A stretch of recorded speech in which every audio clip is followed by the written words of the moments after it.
Omukulembeze w'NUP omukulu Robert Kyagulanyi Ssentamu Bobi Wine aterange omukulembeze omulondo w'eggwanga Uganda gwe atuliriza avuddeyo nayanukula omukulu Jeno Katumba amala ku bigambo byayogedde nkujjukiza gwe natanaba kubanga osubscribinga kikole wano ku YouTube channel yaffe ku Latest Media tubenga tukutusaako buli kimu kye weetaaga okumanya ekifa mu ggwanga Uganda ne bweru w'eggwanga Uganda gwe atuliriza no ku Latest Media je buvuddeko omukulu Tamaguzi ne yavuddeyo nayanukula abasajja bano n'abagamba Kyagulanyi nti musosoze mawanga ndowooza omukyala afumbe ewuwe gwe tumanyinga Babula Itungo yavuddeyo n'abagamba kirabika yenna makula yeddira lugave abasajja bano abali mu buyinza basobola okuleetawo buli mbeera era gwe omuwagizi w'NUP ng'omuntu yenna agala enkyukakyuka beera mwegendereza ebigambo by'oliisa amatugo okuba bano abasajja bo ekigendererwa kyabwe munnange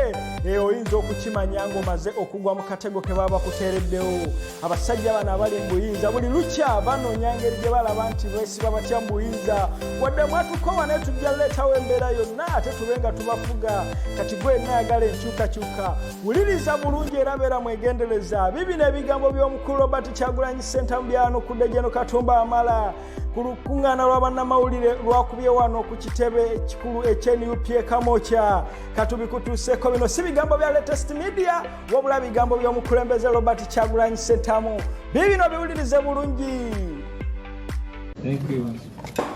Thank you webale ino baba banansanga ere okufuna omukisa ondi ogwogerako nimwe olwaleero nize Ngobi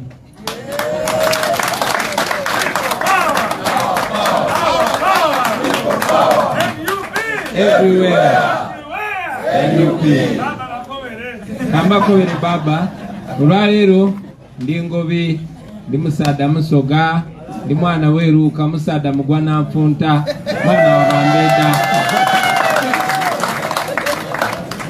kunaku olulala lwe najjanga ndi Munyoro njaba nyonyola lwaki empako yange zaalaali.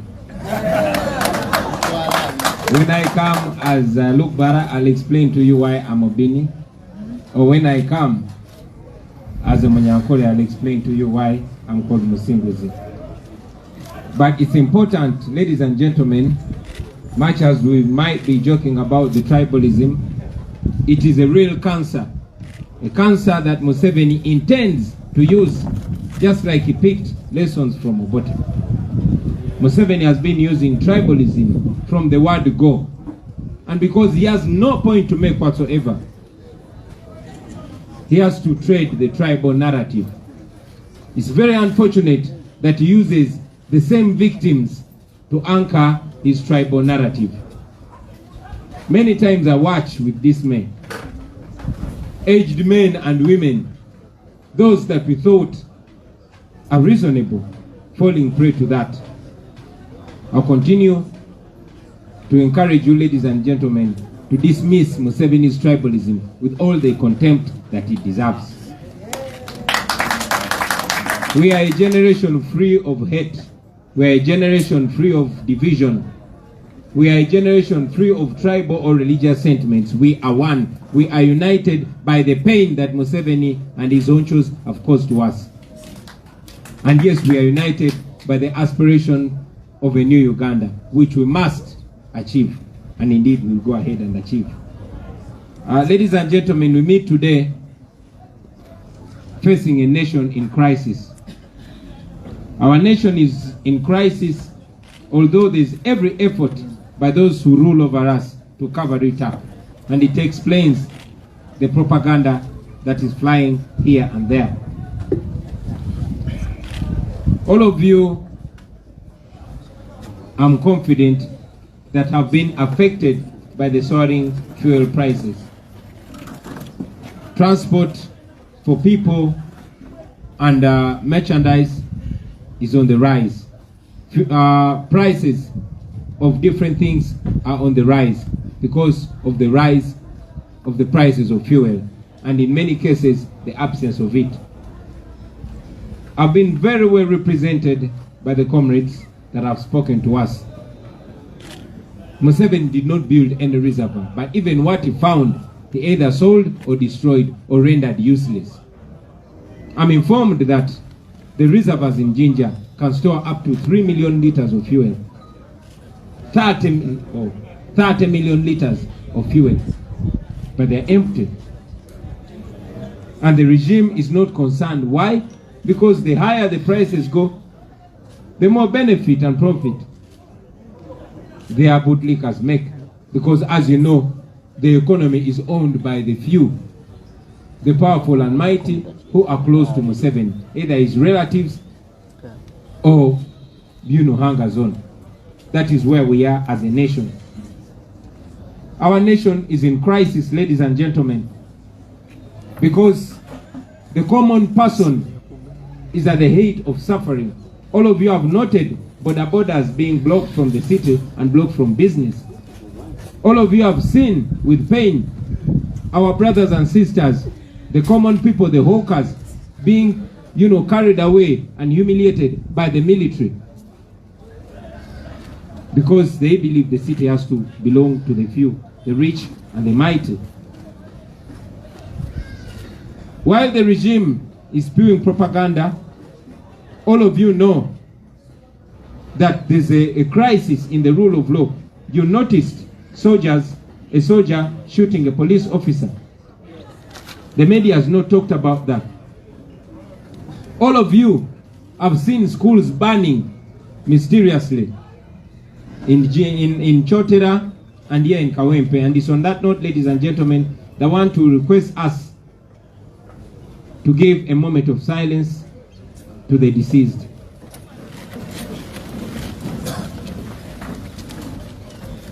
May their souls rest in eternal peace. So it is those things that the regime is trying to divert us from, and that is why they are pushing propaganda everywhere. I didn't intend to talk about that nonsense. I didn't intend to talk about the lies that are being presented on what is supposed to be the national newspaper. What a shame. All of you saw Museveni rewarding his former chief propagandist and making him head of New Vision. So if you get surprised by what the New Vision is doing now, then you surprise me. What did you expect? The New Vision is now the new tabloid in town. Unfortunately, it has descended even far deeper than the levels of a tabloid. It's a shame, but that's the country that we're dealing with.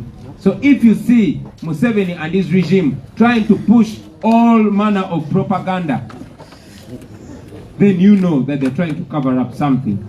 Do not fall victim to that. Do not be diverted.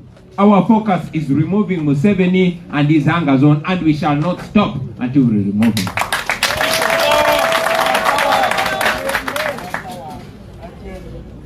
Ladies and gentlemen, I also want to talk about the continued detention and abduction of our comrades.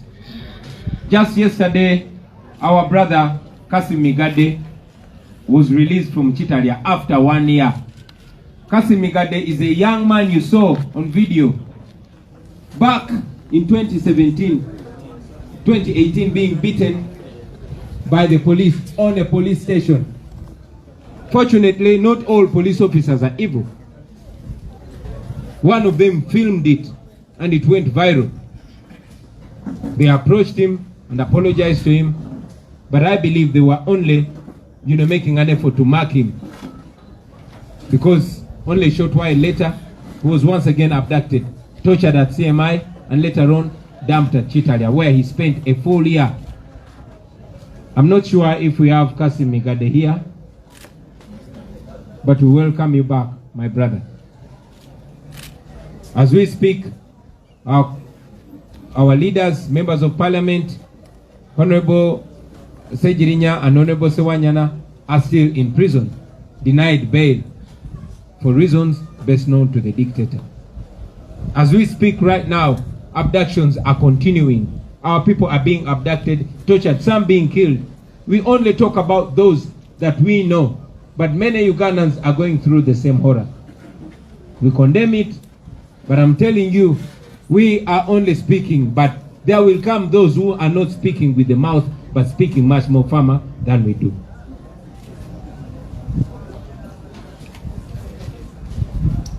It is sad, ladies and gentlemen, that I have to mention that the regime has also gone far to co-opt some of the people we call forces of change. It is very, very disheartening to see those, many of them who inspired us to rise to the occasion and fight the dictatorship. But now they are justifying all the injustice and blaming us for being victims. I remind you, ladies and gentlemen, from whatever formations you come from, that you also are not safe. Nobody is safe until everybody is safe. Museveni is not your friend. We are not enemies. Uganda has one enemy, and that's Museveni and his bootlickers. And until we come together, we shall continue being seen as grasshoppers fighting in a bottle, but at the end of the day, fried and eaten together. The people of Uganda are watching you. The people of Uganda are watching us. And we took this from you, and we continued to tell them that anybody whose words and actions are helping to speed up the fall of the dictator is a friend to Ugandans. And anybody, no matter which party they come from, no matter which religion or tribe they come from, no matter who they are, for as long as their words and actions are helping the dictator to oppress us further, that person is an enemy to Uganda and to Ugandans. So remember that. I'll tell you, ladies and gentlemen, that we shall not be diverted, we shall not be derailed, we shall do everything that we can, every moral thing, every legal thing that we can, to make sure that we disempower Museveni and his regime and finally make him fall. So it's on that note that I also want to inform you that today at 2 p.m. I will be speaking to the Human Rights Committee of the Italian Parliament, because Italy is one of the countries that General Museveni has hoodwinked, who want to cut all his, life support, all the life support of this of his dictatorship, so that at the end of the day, the whole world will stop dealing with Museveni, because dealing with Museveni means being a partner in crime, being a partner in the genocide that is being caused on the people of Uganda, being a partner in the oppression of Ugandans, and that is against universal standards of human rights. I thank you. Utikankobe mulusoka. Alaika njogere Uganda ne bebatisa nyo. Basebo ne banyabo. Nchikiridwa nnyo n'ebigambo ebyogeddwa abakulembeze bannange. Okusookera ddala njagala ogatta eddoboozi lyange ku kuvumirira ebikola bya Mwami Museveni ne basajja be ebyokupromotinga oba okugezaako okusiga ensigo ey'obusosoze mu mawanga. Tukimanyi nti Museveni musosoze mu mawanga. Ekyo tukimanyi. Asiga obutakwatagana mu bannayuganda kubanga tabeetaaga. Kiri ku likodi ekya Museveni okubeera munnayuganda akitamatama naye. Kale nno wakati ye mu kusiga ensigo ey'obusosoze mu mawanga twongera omusekerera kuba tuli bannayuganda ffenna. Nze olwaleero njagala kwogera nammwe ng'omusoga, njagala kwogera nammwe nga Ngobi, njagala kwogera nammwe ng'omwana w'eruuka, ng'omugwana nfunta, omwana w'omuzaana ti abazingafu nvuwe. Era olunaku olulala lwe naaba njogera nammwe ng'omunyolo, n'abanyonyola lwaki empaako yange yalaali, oba lwe naaba njogera nammwe ng'omulugwala lwe ndibanyonyola lwaki bampita obini. Basebo ne bannyabo, ffenno tuzaalawa enkola eyo, kuba enkola eyo nkadde. Enkola eyo ya Museveni, baagikoowa nga bwe baakoowa Museveni. Ebadde enkola ya Museveni nga buli waaba talina kyagamba bantu kumuwagira, bw'aba alemeddwa okukozesa okubatulugunya, asiga kwawukana yawukana. Ensonga lwaki ye baagufuula mulimu nti ye n'abo bamwogerera kye basinga okutambuza bwe busosoze mu mawanga. era kya buswavu nnyo nti Museveni agamba nti abe NUP bonna Baganda. Mwana wattu nga bwe kiri wano ng'abantu bano bwe basembeza Museveni era ne batamusosola yenkola yaabwe, era tuli basanyufu nnyo nti n'abakulembeze bannaffe nga bwe nagenda eyo gye basibuka ne bampa amannya ne bampa n'ebika ne bampa n'omukisa. Mwana wattu ne wano tuli basanyu nnyo okubategeeza nti Deputy President waffe w'amambuka ga Uganda ye Nankya. Tuli basanyufu okubategeeza nti ne Secretary General waffe yeddira Mamba ye Nsubuga. Ate ffe tulina n'akabadi akalala kuba Deputy President wa Western Uganda ye Nsubuga ow'ente.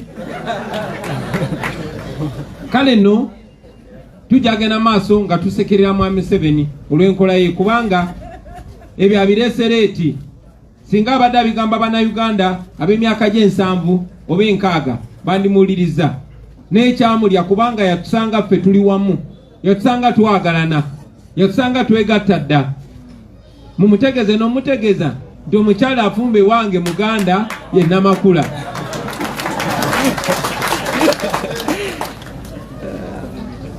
Ekyo nga tukivuddeko basebo ne banyabo, njagala obategeeza nti ebyo byonna byonna ebitambuzibwa byogerwa okugezaako okubajja ku mulamwa, ogezaako okubajja ku nsonga enkulu, naye ng'eggwanga lyaffe liri mu matigga, eggwanga lyaffe liri mu katu, ng'essaawa ya leero twogerera emiwendo gy'amafuta gyekanamye okusinga buli omu yali atebereza.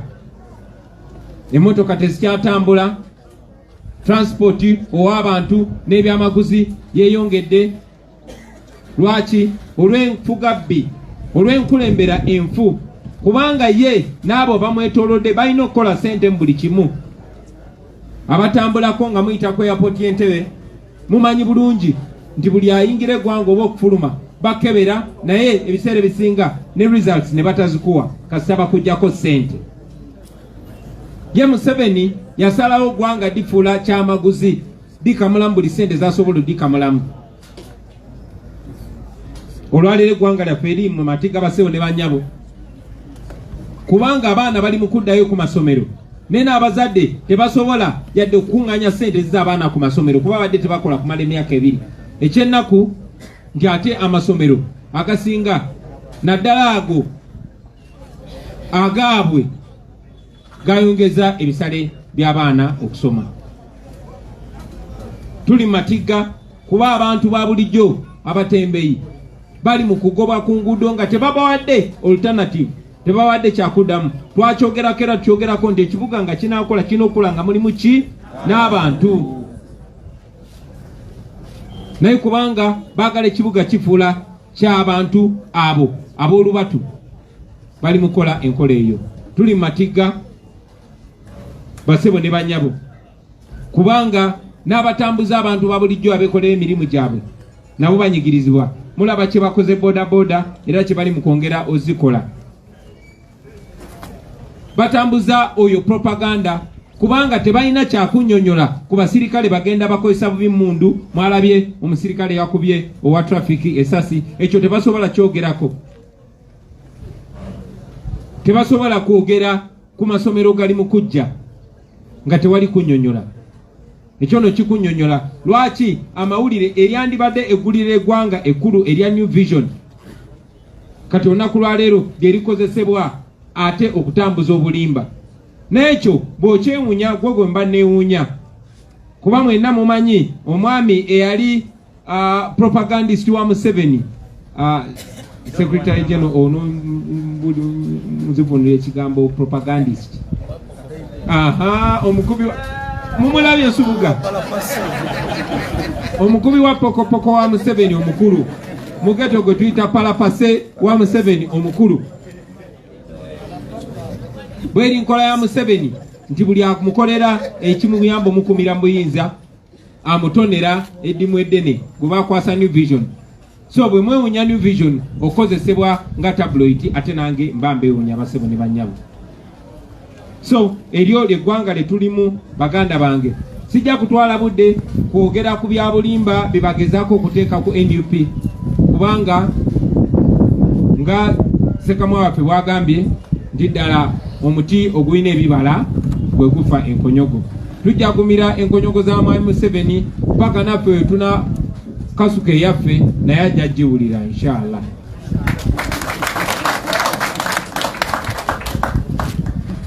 Sijja kuva waggulu baganda bange nga soogedde ku bannaffe abavundira mu makomera ne bannaffe abagenda maaso n'okuwambibwa awatali musango mu ngeri emenya amateeka.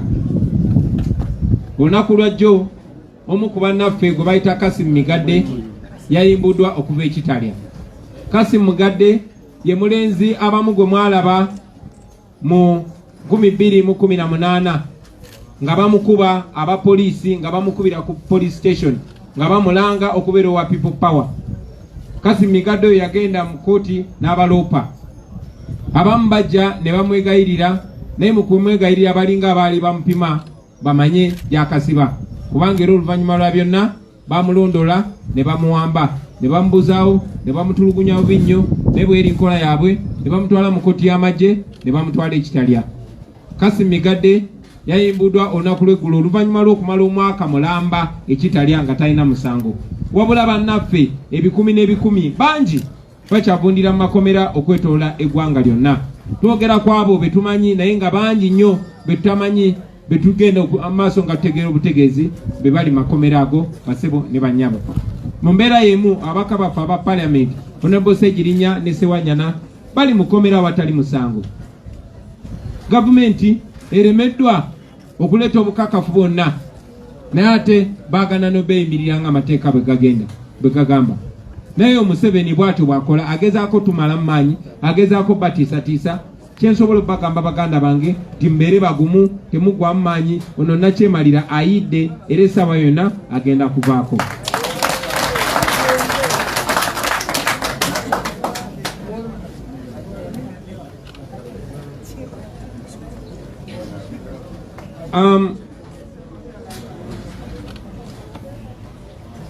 Njagala okwogera ku nsonga gye ndowooza nti nkulu nnyo, ensonga y'abannaffe.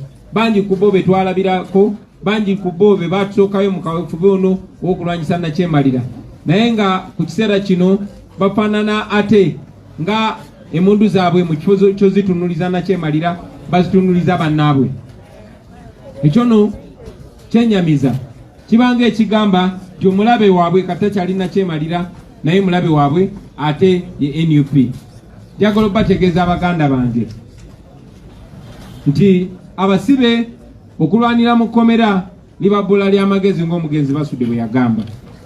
Omulabe wa Uganda ali omu. Omulabe wa Uganda ye Museveni n'obwa Nakyemalira bwe. Era ffenna tulina kubeera nga tulwanagana na Nakyemalira. Bwe tubanga ddala bye twogera bye tutegeeza.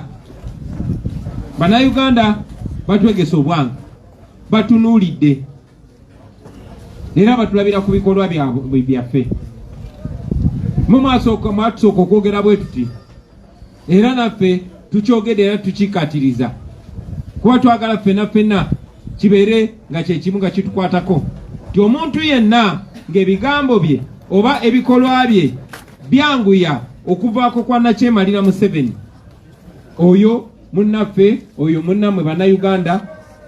Naye omuntu yenna ng'ebigambo bwe oba ebikolwa bye nga biyamba Nakyemalira Museveni okusigala nga tulugunya Bannayuganda, okusigala nga tufuga, gwe oli mulabe wa Uganda, oli mulabe wa Bannayuganda. Kati mwe Bannayuganda mututunulire butunulizi mu bikolwa byaffe n'ebigambo byaffe, mutusengejje musirike. In fact musirika mukole kye mulina okukola.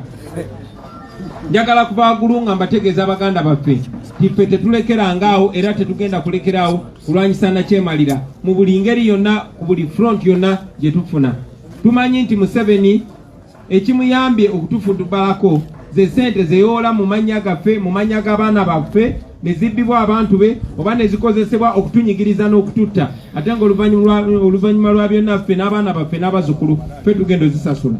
So mu mbeera y'emu olunaku lwa leero ku ssaawa 8 ngenda kuba nga njogerako n'akakiiko k'eddembe ly'obuntu aka Palamenti y'e Italy, era byonna mbibagambe nga bwe biri. Museveni tumulabise nga bwe kisoboka. ng'ekigendererwa twagala amawanga ago galekeraawo okolagana ne Museveni. Era agakolagana ne Museveni gakyogererwatu nti nabo bannakyemalira, nti nabo bapartner in crime, bane ba Museveni mu kunyigiriza bannayuganda n'okubatta. Mwebale nnyo basebo, mwebalire ddala. Ndowooza mu Luganda nayogeddeko ku nsonga y'ebbeeyi y'amafuta n'ebirala byonna byonna. Mwebale nnyo, mwebalire ddala. Mukama abampeera omukisa.